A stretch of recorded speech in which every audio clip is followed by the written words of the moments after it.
Hi, ഞാൻ doctor Juhi Das, doctor ഡയറ്റിലെ medical ഓഫീസറാണ്. ജോയിൻറ്റ് കംപ്ലയിൻസിൽ കോമൺ ആയിട്ട് കണ്ടുവന്നിട്ടുള്ളതാണ് ഓസ്റ്റിയോ ആർത്രൈറ്റിസ്, റുമാറ്റോയ്ഡ് ആർത്രൈറ്റിസ്. അപ്പം പലർക്കും സംശയങ്ങളാണ് എന്തൊക്കെ ഭക്ഷണങ്ങളാണ് ഇത്തരം ശരീരത്തിലുണ്ടാവുന്ന നീർക്കെട്ടിനെ കുറയ്ക്കുന്നത്. പല രീതിയിലുള്ള ഡൗട്ട്സും ഇന്ന് എല്ലാവരും ഫേസ് ചെയ്യുന്നുണ്ട്. ഇന്നത്തെ വീഡിയോയിലൂടെ നമ്മുടെ ജോയിൻറ്റ് കംപ്ലയിൻസ്, എസ്പെഷ്യലി സന്ധിവാത ബുദ്ധിമുട്ടുകളും അതേപോലെ തന്നെ ആമവാത ബുദ്ധിമുട്ടുകളുള്ള ആളുകൾക്ക് കഴിക്കേണ്ട ഭക്ഷണങ്ങൾ എന്തൊക്കെയാണെന്ന് നമുക്കൊന്ന് ഡിസ്കസ് ചെയ്യാം.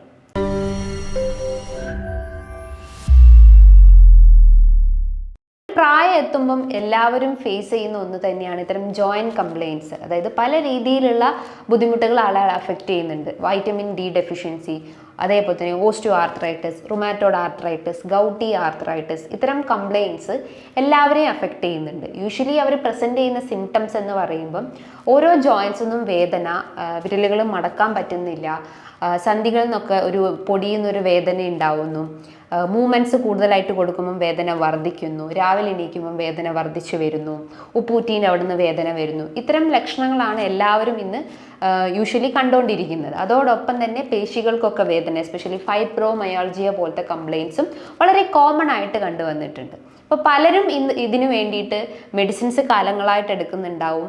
അതേപോലെ തന്നെ പല രീതിയിലുള്ള ഇഞ്ചെക്ഷൻസ് എല്ലാം അവർ വീക്ക്ലി വൺസും മന്ത്ലി വൺസും ഒക്കെ ആയിട്ട് എടുക്കുന്നുണ്ടാവുന്നതാണ്.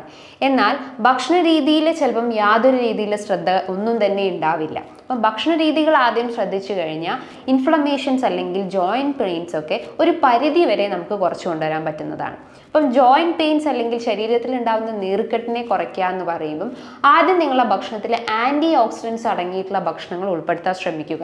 ആൻറ്റി ഓക്സിഡൻസ് എന്ന് പറയുമ്പോൾ എന്താ, നമ്മളെ ബോഡിയിലെ കോശങ്ങൾക്ക് ഒരു വേസ്റ്റ് മെക്കാനിസം ഉണ്ട്. കോശങ്ങളിൽ നിന്നും വേസ്റ്റ് പുറന്തള്ളപ്പെടുമ്പോൾ അല്ലെങ്കിൽ ടോക്സിൻസ് എല്ലാം റിലീസ് ചെയ്യുമ്പോൾ അല്ലെങ്കിൽ ഫ്രീ റാഡിക്കൽസ് പുറന്തള്ളപ്പെടുമ്പോൾ അതിൻ്റെ ഭാഗമായിട്ടാണ് നമുക്ക് ഇൻഫ്ലമേഷൻസ് ബോഡിയിൽ ക്രിയേറ്റ് ചെയ്യുന്നത്. ആ ഇൻഫ്ലമേഷൻസിനെ അല്ലെങ്കിൽ നീർക്കെട്ടിനെ കുറയ്ക്കാൻ വേണ്ടിയിട്ടാണ് നമ്മൾ ആൻറ്റി ഓക്സിഡൻസ് ആയിട്ടുള്ള ഭക്ഷണങ്ങൾ കഴിക്കണം എന്ന് പറയുന്നത്. ആൻറ്റി ഓക്സിഡൻസ് എന്ന് പറയുമ്പോൾ എന്താ, ചെറു മത്സ്യങ്ങളിൽ കാണപ്പെടുന്നുണ്ട്. അതേപോലെ തന്നെ ലീഫി വെജിറ്റബിൾസിൽ, ഫ്രൂട്ട്സിലും വെജിറ്റബിൾസിലെല്ലാം ആൻറ്റി ഓക്സിഡൻസ് അടങ്ങിയിട്ടുണ്ട്. വെജിറ്റബിൾസും അതേപോലെ തന്നെ ഫ്രൂട്ട്സിൻ്റെ കേസ് നോക്കുവാണെങ്കിൽ വൈറ്റമിൻ സി ആണ് ഏറ്റവും ഇമ്പോർട്ടൻ്റ് ആയിട്ടുള്ളത്. വൈറ്റമിൻ സി എന്ന് പറയുമ്പോൾ എന്താ, നമ്മൾ പേരക്ക, അതേപോലെ തന്നെ സിട്രസ് ഫ്രൂട്ട്സിൽ, അതേപോലെ തന്നെ നാരങ്ങ, നെല്ലിക്ക, ഇതിലെല്ലാം വൈറ്റമിൻ സി അടങ്ങിയിട്ടുണ്ട്. അപ്പോൾ ഡെയിലി നിങ്ങൾക്ക് ഒരു നെല്ലിക്ക വെച്ചിട്ട് അല്ലെങ്കിൽ ഒരു പേരക്ക വെച്ചോ കഴിക്കാവുന്നതാണ്. അതോടൊപ്പം തന്നെ ഡീപ്ലി പിഗ്മെൻറ്റഡ് ആയിട്ടുള്ള ഫ്രൂട്ട്സും വെജിറ്റബിൾസും ഉൾപ്പെടുത്തുക. എസ്പെഷ്യലി ഇപ്പം ബ്ലൂബെറീസ്, അതേപോലെ തന്നെ സ്ട്രോബെറീസ്, ദെൻ പൊമോഗ്രാനൈറ്റ്, ബീട്രൂട്ട്, ഇത്തരം കളേർഡ് ആയിട്ടുള്ള ഫ്രൂട്ട്സും വെജിറ്റബിൾസും ഡെയിലി നിങ്ങൾ കഴിക്കുകയാണെങ്കിൽ നമ്മളെ ബോഡിയിലുള്ള ബ്ലഡ് സർക്കുലേഷൻ സ്മൂത്ത് ആവുകയും രക്തക്കുറവിൻ്റെ പ്രശ്നങ്ങൾ, അതേപോലെ തന്നെ വിളർച്ചയുടെ പ്രശ്നങ്ങൾ, പ്രതിരോധശേഷി കുറവ്, വെയിറ്റ് ലോസിൻ്റെ പ്രശ്നങ്ങളൊക്കെ ഉണ്ടെങ്കിൽ അതും ഇതിനോടൊപ്പം തന്നെ നമുക്ക് നികത്താൻ പറ്റുന്നതാണ്. അതോടൊപ്പം തന്നെ ഇത്തരം ജോയിൻറ്റ് കംപ്ലയിൻസ് നമുക്കൊരു പരിധി വരെ കുറച്ചു കൊണ്ടുവരാൻ പറ്റുന്നതാണ്. ഇനി രണ്ടാമത്തെ ഒരു ഫാക്ടർ എന്ന് പറയുമ്പം omega-3 ഫാറ്റി ആസിഡ്സ് ആണ്. omega-3 ഫാറ്റി ആസിഡ്സ് എന്ന് പറയുമ്പോൾ അതൊരു ഹെൽത്തി ഫാറ്റ്സ് ആണ്. അതായത് നമ്മുടെ ബോഡിക്ക് ആവശ്യമായിട്ടുള്ള നല്ല ഇനം കൊഴുപ്പാണ് omega-3 ഫാറ്റി ആസിഡ്സ് എന്ന് പറയുന്നത്. അത് ഇത്തരം ചെറിയ മത്സ്യങ്ങളിൽ കാണപ്പെടുന്നുണ്ട്, ഡ്രൈ ഫ്രൂട്ട്സ് അല്ലെങ്കിൽ ഡ്രൈ നട്ട്സിലെല്ലാം കാണപ്പെടുന്നുണ്ട്, അതേപോലെ തന്നെ ചെറിയ അളവിൽ വെജിറ്റബിൾസിലും ഫ്രൂട്ട്സിലും എല്ലാം കാണപ്പെടുന്നുണ്ട്. അപ്പോൾ ഡെയിലി നിങ്ങൾക്ക് ഇത്തരം ചെറു മത്സ്യങ്ങളൊക്കെ കഴിക്കുകയാണെങ്കിൽ എല്ലിൻ്റെ ആ ഒരു വളർച്ച അല്ലെങ്കിൽ എല്ലിൻ്റെ സ്ട്രെങ്ത് നമുക്ക് ഇമ്പ്രൂവ് ചെയ്യാൻ സഹായിക്കുന്നതാണ്. നമുക്ക് ഓൾ ടുഗദറായിട്ട് നമ്മളെ ബോഡിയിൽ എന്തെങ്കിലും ബലക്കുറവുണ്ടെങ്കിൽ അത് പെട്ടെന്ന് തന്നെ ബൂസ്റ്റപ്പ് ചെയ്യാൻ സഹായിക്കുന്നതാണ്. അപ്പോൾ ഡെയിലി നിങ്ങൾക്ക് വേണമെങ്കിൽ നട്ട്സ് വെച്ച് കഴിക്കാവുന്നതാണ്. അതേപോലെ തന്നെ ചെറു മത്സ്യങ്ങളിൽ ഓൾട്ടർനേറ്റ് ഡേയ്സിൽ ചെറു മത്സ്യങ്ങൾ കഴിക്കാവുന്നതാണ്.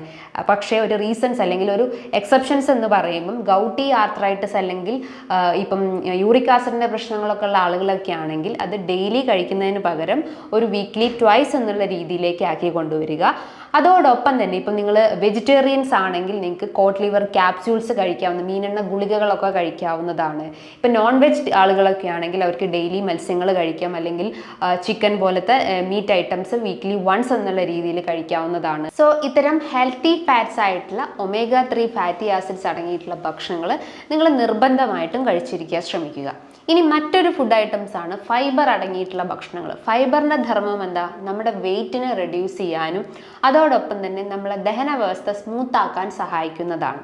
ഫൈബറിൻ്റെ സഹായത്തോടു കൂടിയാണ് നമ്മുടെ ദഹനത്തിൽ ഉണ്ടാവുന്ന നല്ല ബാക്ടീരിയാസിനെയും ചീത്ത ബാക്ടീരിയാസിൻ്റെ ആ ഒരു ബാലൻസ് കറക്റ്റ് ചെയ്യുന്നത്. അപ്പോൾ ധാരാളം ഇലക്കറികളും അതേപോലെ തന്നെ ചെറു മത്സ്യങ്ങളൊക്കെ മാക്സിമം നിങ്ങളുടെ ഭക്ഷണത്തിൽ ഉൾപ്പെടുത്തി കഴിഞ്ഞാൽ ഓൾ ടുഗദറായിട്ട് നമ്മളെ വെയിറ്റ് കൺട്രോൾ ആവും, ദഹന വ്യവസ്ഥ സ്മൂത്ത് ആക്കുന്നതാണ്. വെയിറ്റ് കൺട്രോൾ ആയി കഴിഞ്ഞാൽ തന്നെ നമ്മളെ ജോയിൻറ്റ് കംപ്ലയിൻറ്റ്സ് റെഡ്യൂസ് ചെയ്യാൻ പറ്റുന്നതാണ്. കാരണം നമ്മുടെ ജോയിൻറ്റ്സ് എന്ന് പറയുമ്പോൾ നമ്മളെ ബോഡി വെയിറ്റ് ഏറ്റവും കൂടുതൽ താങ്ങി നിർത്തുന്നതാണ്. ഈ ഓസ്റ്റിയോ ആർത്രൈറ്റിസ് അല്ലെങ്കിൽ സന്ധിവാത ബുദ്ധിമുട്ട് വരാനുള്ള മെയിൻ റീസൺ എന്ന് പറയുമ്പം ഈ ഓവർ വെയ്റ്റിൻ്റെ ബുദ്ധിമുട്ടുകളാണ്. അപ്പോൾ മാക്സിമം നിങ്ങളെ വെയിറ്റ് കൺട്രോൾ ചെയ്യുന്ന കാര്യങ്ങൾ ചെയ്യാൻ ശ്രമിക്കുക. അതിപ്പോൾ വർക്കൗട്ട് ആയിട്ടോ ഡയറ്റ് കൺട്രോൾ ചെയ്തിട്ടാവട്ടെ, ഏത് മെത്തേഡിലാണോ നിങ്ങളെ വെയിറ്റ് റെഡ്യൂസ് ആവുന്നത് ആ ഒരു മെത്തേഡ് സ്വീകരിക്കാൻ ശ്രമിക്കുക. ഇനി മറ്റൊരു ഫുഡ് ഐറ്റംസ് ആണ് സ്പൈസസ്. എസ്പെഷ്യലി ഈ മഞ്ഞൾ, കുരുമുളക്, ഇഞ്ചി, വെളുത്തുള്ളി, ഇതിലൊക്കെ ധാരാളം ആൻറ്റി ഓക്സിഡൻസും ആൻറ്റി ഇൻഫ്ലമേറ്ററി പ്രോപ്പർട്ടീസും ഉണ്ട്.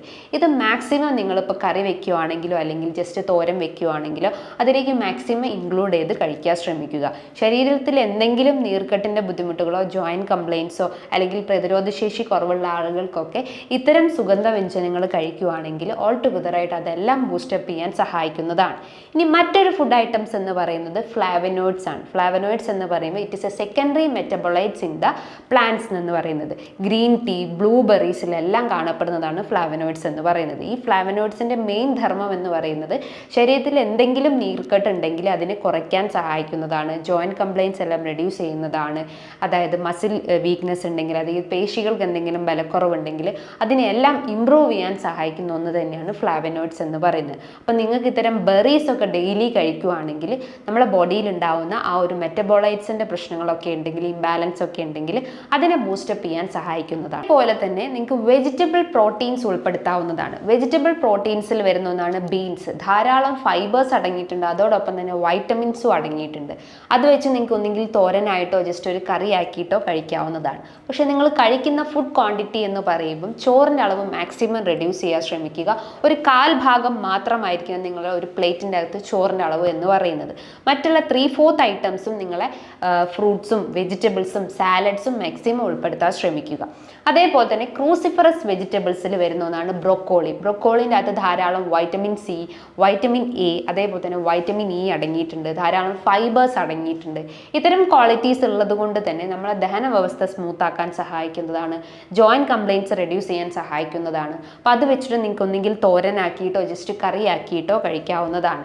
ഇനി പുറത്തുനിന്നുള്ള മാക്സിമം ഫാസ്റ്റ് ഫുഡ് ഐറ്റംസ് അല്ലെങ്കിൽ പ്രോസസ്സ് ചെയ്തിട്ടുള്ള ഭക്ഷണങ്ങളൊക്കെ മാക്സിമം അവോയ്ഡ് ചെയ്യാൻ ശ്രമിക്കുക. ഫ്രൈഡ് ഐറ്റംസ് അല്ലെങ്കിൽ ഇത്തരം പ്രോസസ്സ് ചെയ്തിട്ടുള്ള ബന്ന്, പിസ്സ, ബർഗർ, ഇത്തരം ആർട്ടിഫിഷ്യൽ സ്വീറ്റ്നസ് ഒക്കെ ആഡ് ചെയ്തിട്ടുള്ള ഭക്ഷണങ്ങൾ മാക്സിമം കട്ട് ചെയ്യാൻ ശ്രമിക്കുക.